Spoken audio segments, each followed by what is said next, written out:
Hi, I'm Jillian and welcome to the show. I offer spiritual growth for the rebel soul, guiding you through the labyrinth of your own ascension path.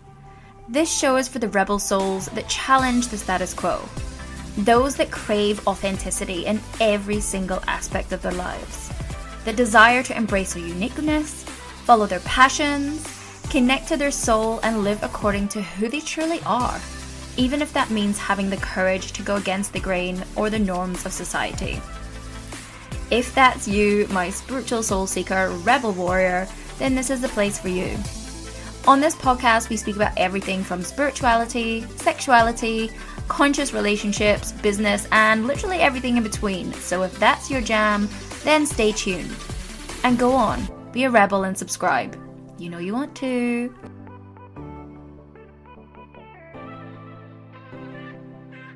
Welcome back, my loves.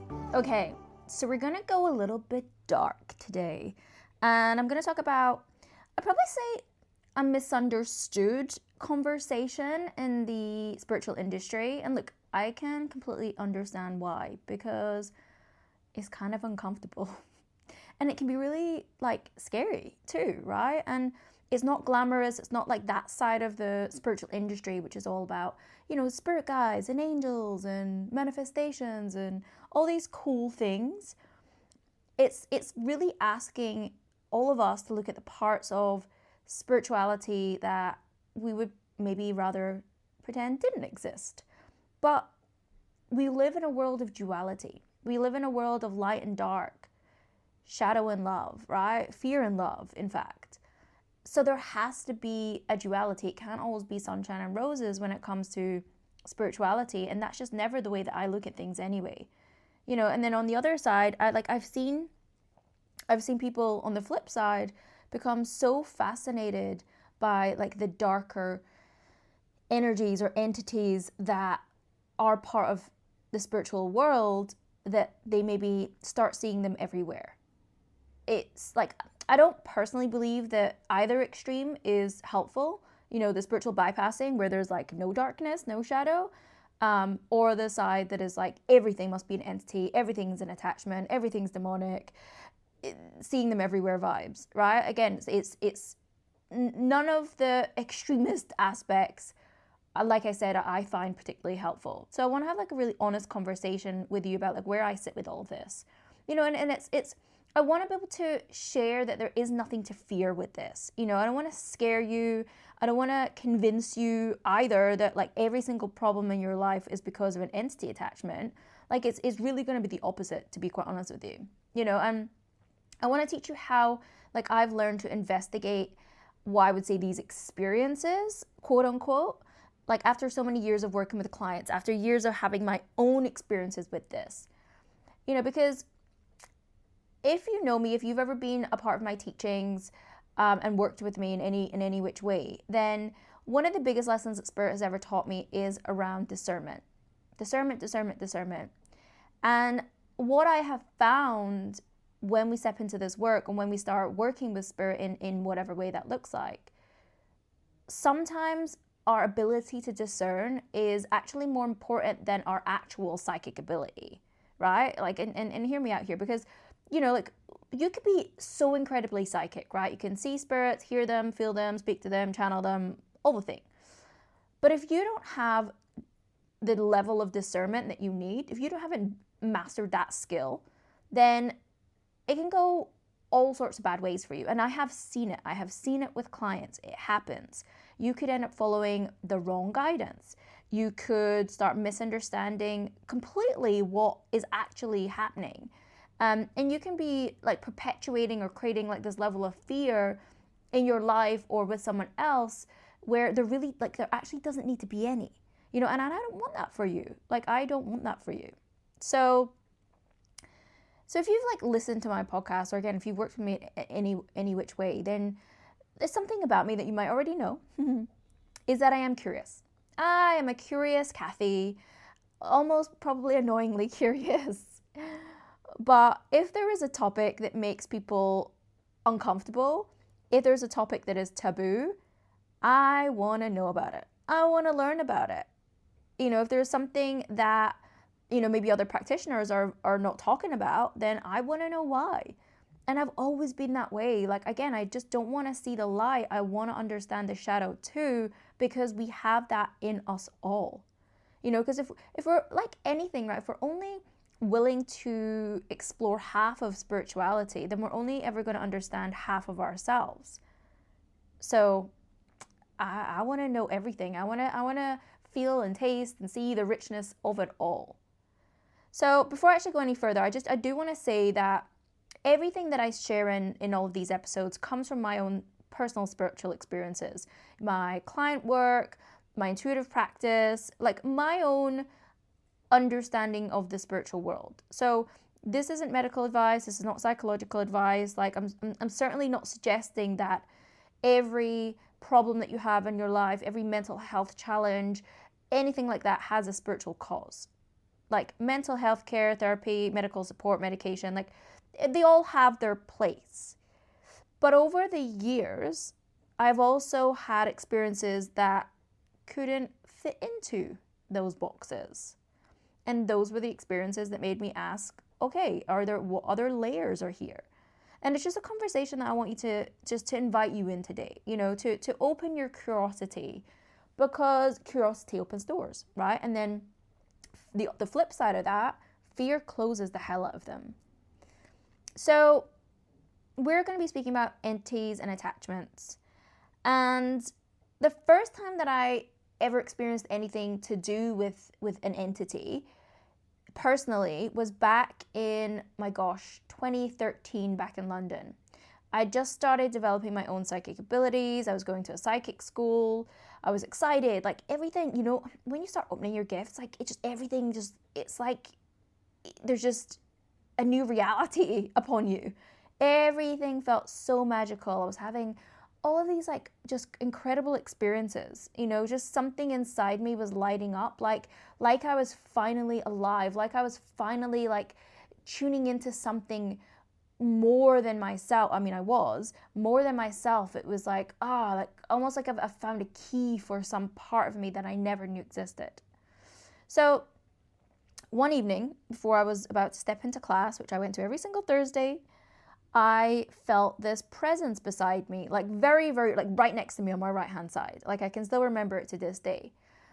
And it was almost like it wanted to take my hand.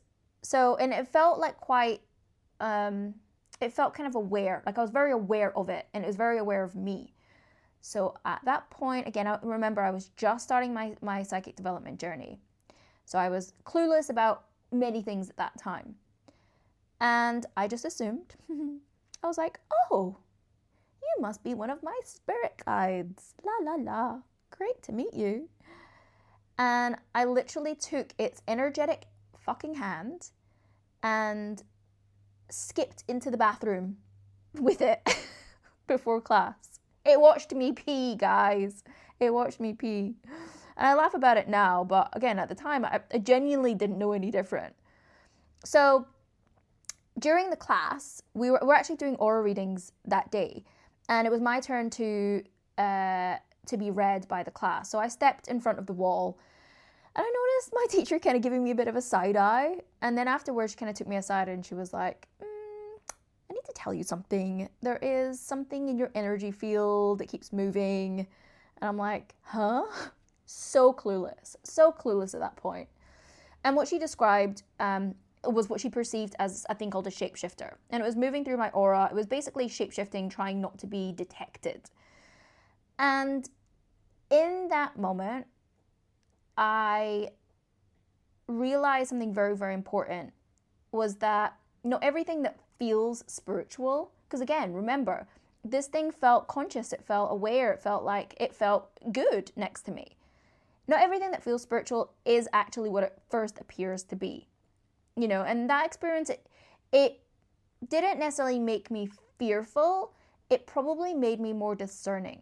Like, it taught me that very lesson. It taught me to kind of maybe slow down, to investigate, to ask questions, to not just assume something because that's how it presents it to be. And I swear, I feel like that's all of my life. If someone tells me something, I'm like, let's just read the energy of this, because your words can lie. And, is this really the truth behind what you're expressing or your behavior or whatever? And again, I feel like this first experience really has helped shape not just my knowledge in this space, but like every other session that I've facilitated since and how I teach, because discernment is such a big, big thing for me. So then fast forward to, 2022, I just closed down the business that I'd spent, oh my God, the last 7.5 years building. So for those of you that don't know, before I stepped into my spiritual work, I ran and built from scratch a 7-figure digital media marketing and technology recruitment company, a career consultancy. And for so many years, that had been my identity, that had been my security, that had been everything that I knew, of course. And I'd done that, I was in the industry for 11 years before I even started to set my own business. And then I walked away. Spirit had obviously been nudging me for years. I'd been training for years in lots of different spiritual and healing modalities. And I knew I was meant to step into this work, into healing, into teaching, into serving people in a completely different way than I had been. And although I knew in my heart of hearts it was the right decision, it was still scary. Like, I had no roadmap, I had no certainties, I had no guarantees. I just had this deep knowing that I just couldn't ignore it anymore. So not long after making that very big decision, I become really exhausted. Like, so exhausted that I literally slept straight for 3 days. Like, I couldn't get out of bed. I had no motivation, no passion, no excitement. Like, I just didn't even recognize myself. I just felt like a shell of who the hell am I? And if you'd met me, you'd probably been like, oh my God, she's really depressed. And I felt depressed. I actually did. And I was wondering, oh my God, what the fuck's wrong with me? I've actually done the thing that Spirit told me to do or asked me to do, and that I know was right. So why do I feel kind of worse instead of better? And at the time, I was working with another healer, someone that I trusted. And as we began to explore, it became very clear that I had an attachment, that came through a portal. And when I tuned into this attachment, this entity, I literally saw this like witch-like figure flying around my friggin' ceiling. Like, I could literally see her, and my head started to spin, and what struck me the most wasn't the presence, even though that was pretty confronting to see. It was actually what it was connected to. And this is the beauty. This is what I do now with my own framework, right? It's like, okay, why is this here? Like, what allowed this attachment, what this entity to enter my energetic field? Why has this happened? And it was connected to fear, right? Fear of the unknown, fear of stepping into a completely different identity, fear of being visible, fear of letting go of everything that once made me feel safe. Fear also that I wasn't good enough or powerful enough to deal with this entity. All of those fears existed in me at that time. And then what we uncovered was that this had roots that stretched all the way back into my childhood. All the way back into my childhood trauma. And I realized that throughout my whole life, one of my biggest protection strategies was sleeping. Like, whenever I felt overwhelmed as a kid, I would withdraw, I'd shut down, I'd disappear, I'd feel depressed, I would sleep. Like, I had insomnia, but then I would sleep. It was just I had lots of sleep issues, basically, and a history of what I felt like was depression. So kind of sleep and this depressive nature became my refuge. But what I learned was that it was because of the trauma that I'd experienced at a young age. So whether you see this through like a spiritual lens, a psychological lens, or maybe like a combination of both, what we assimilated was that there was a pattern here that needed healing. Because that experience really forced me to look at myself in a different way. Like, really in a way with compassion, because there were still parts of me, although I'd done so much healing over like that 10 years, this was like another layer. And this is what happens, and I see it all the time with spiritual people that are actually stepping into their practitioner work, are already practitioners, we are not immune to entities, especially when we're holding on to something that needs to be healed and cleared, right, within ourselves. And that can come up at times where there is fear involved, when we're stepping into a new thing, when we're doing something new, when we're stepping into our spiritual work. And we have lots and lots of programming and lots of trauma around it. It's not just from this lifetime, but from our past lifetimes. And we also can have attachments and entities from past lifetimes. That's another story. So again, I realized like there's just parts of me that didn't feel safe becoming who I was really here to become. And also to know that I was powerful enough to deal with this. Because a lot of the experiences that I had as a kid, I felt powerless. So you can see where the connection is. And this entity had basically attached to me to almost sabotage my forward momentum to step into this work. And that healing, like that experience really taught me a really big lesson in my career, you know, which was really about the healing journey that we're on isn't about removing anything from your life, like necessarily. It's just about understanding why it had somewhere to connect to in the first place. That's healing, right? Like energy can be transformed. So it's like, where's the link here? You know, and it's questions I still ask today, right? It's like, what is this trying to show us? And, you know, for me, when anyone has some kind of entity attachment, or any kind of healing that we do, it's just about helping them to come back to themselves. And, you know, there's so many ways to do that. You know, and now, for example, if I see someone, like if someone comes to me and they think that they've got anti-attachment, or they think they've been cursed or something like that, like I don't just agree, I don't immediately disagree either, I just investigate, right? And that's how my work's really evolved and changed over the years. Like I've really become less interested in being right and just really interested in understanding what's happening underneath the layers, because there's always layers. And I have become like a big psychic detective. Like I'm gathering clues, I'm looking at patterns, I'm following the threads. You know, I'm noticing what spirit is showing me. I'm listening to what my client is telling me. I'm paying attention to what their body is doing. I'm asking questions, lots and lots of questions, in fact, which all matter to get to the root. Because again, I think one of the greatest responsibilities we have as healers, as teachers, as spiritual practitioners is to get to the truth. Like not just tell someone what they want to hear, not making these dramatic claims like everything is an entity attachment, or really perpetuating their fear. It's really just allowing the truth to reveal itself. Because again, like I said, it's really helping people to understand more about themselves. Like that's always my goal, to just help someone leave clearer, lighter, more connected to themselves, not more afraid of the things that they can't see, or not trusting their own inner wisdom. Like that is really the foundation of everything that I teach, you know, whether we're talking about your psychic development, past lives, spirit guides, or the darker side of things like entity attachments. Like discernment is always the thing that's going to come first. Always. So if you want to go much, much deeper into this topic and learn what entity attachments are, my spiritual framework on how to identify and remove an entity attachment, then I'm actually hosting a removal workshop on the 16th of July at 9 a.m. Sydney time.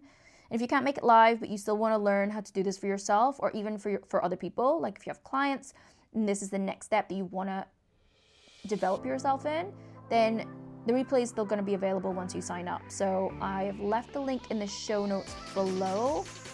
And if this is of interest, I will see you there.